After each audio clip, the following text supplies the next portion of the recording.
Hi guys, so in today's video I wanted to talk about three key things you need to consider before you start up a commercial cleaning business. So the video is definitely not intended to put you off starting a commercial cleaning business, but it is definitely I definitely wanted to run through a few key elements for you. The first one to consider is cash flow and cash flow management. So I'm not going to go into too much detail about the financials around that, but effectively when people talk about cash as king, this is very, very important, particularly in the commercial cleaning industry. So typically, if you are cleaning offices or restaurants or car dealerships or any other commercial premises, you are very, very unlikely to be paid on the day or the day after service. Usually what will happen is that you get paid at the end of the month, or at the end of next month, or it could be even the end of the month after that.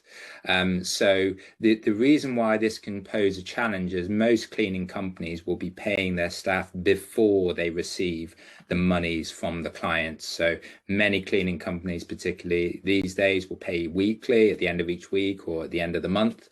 So 9 times out of 10, the revenue from the client will only be received after you've cleaned your cleaning staff who did that job in the first place.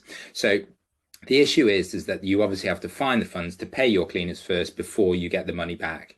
And this is where the cash flow management issue can be particularly tricky, particularly at the start of growing a commercial cleaning business. And particularly as you get more and more clients, as you add more and more clients, if you say have two commercial cleaning jobs that are starting at the same time, then you need two lots. Double the amount of money available effectively to pay your staff before those two clients pay you. So cash flow is really, really important, and understanding how you fill that black hole in your accounts. Is it by funding it, yourself through your personal savings? Is it through a loan? But you need to be well aware of how you fill this difference in timings between the cash going out to your business and the cash going into your business. So the second point is about the sales cycle. And the sales cycle is really talking about how long it takes from your initial contact with a potential client to them actually signing up and them actually paying you for that service. So when we think about it in terms of residential cleaning, the sales cycle tends to be very, very, very short. So, if you are, say, running Google Ads or some other marketing channel and you get a phone call today, it could well be the case that you go into clean for that person the day, tomorrow, and you could potentially be paid tomorrow or the day after tomorrow. So the sales cycle is very, very short. So from when you advertise or target those potential clients to actually getting that client in the diary and paying you money is very short. In the commercial cleaning space, this tends to be a lot longer. So the reason for that is many commercial properties, offices, car dealerships, restaurants, particularly the larger ones, will have cleaning companies that they already work with.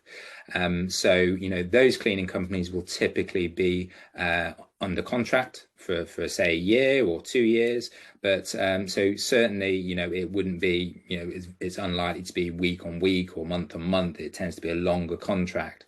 So say, for example, you are a new commercial cleaning company and you've called up an attorney's office in town and you are pitching your cleaning services. You may have a fantastic conversation with them. They may really want to go ahead, but effectively their hands are tied because they have a contract that runs for another 6 months.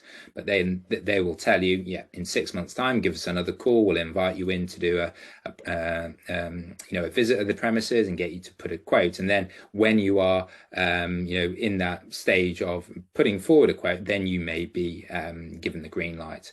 But the sales cycle in this example is obviously much longer than in residential, and that's something again you need to be aware of. So if you are building a commercial business, you may be doing lots of upfront work. You may be advertising, you may be prospecting on lots of different channels, LinkedIn, for example, but you may not see the fruits of that labor until 6-12 months down the line. So there is this period where you are putting in time and resource, but not getting in the money.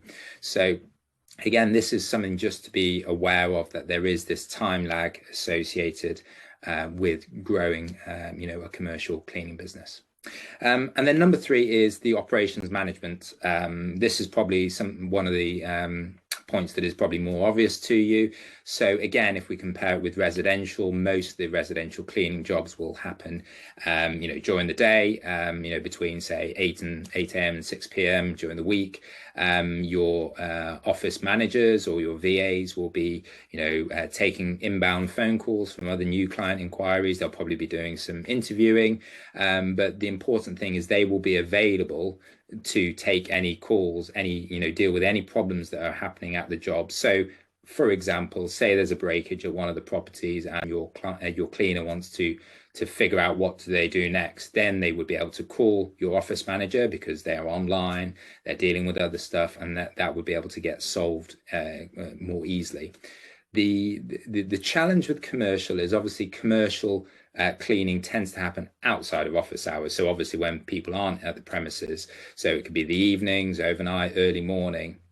And if you are running a commercial cleaning business and you are taking inquiries from potential clients, then your office managers will probably be in during normal office hours, 8 a.m. till 6 p.m., but they will probably go home at the end of the day.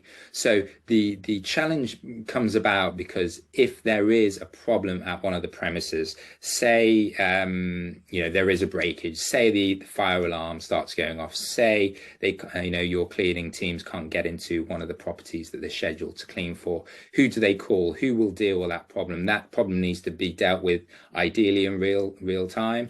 Can't wait until the morning. So you need to think about how is that managed.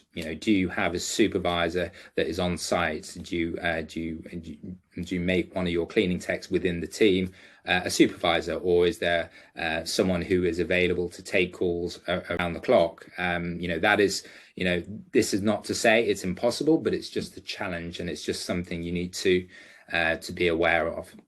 So those are the three key things that I wanted to talk through: the cash flow, the sales cycle, and the operations management. As I said, this video is absolutely not to try to persuade you not to do commercial cleaning. Commercial cleaning can be a great business. The contracts tend to be larger. You tend to be able to grow more quickly than a residential cleaning business. But at the moment, many people I speak to are looking at commercial cleaning. Maybe they are looking at transitioning from residential to commercial cleaning. Really because of what we've gone through the COVID pandemic and not being able to clean in people's homes. So, these are three key elements that I want you to be aware of. So I hope you found the video helpful. If you have, please, like the video, subscribe to the channel. And if you have any questions, just drop me a comment below. Many thanks, and see you on the next one.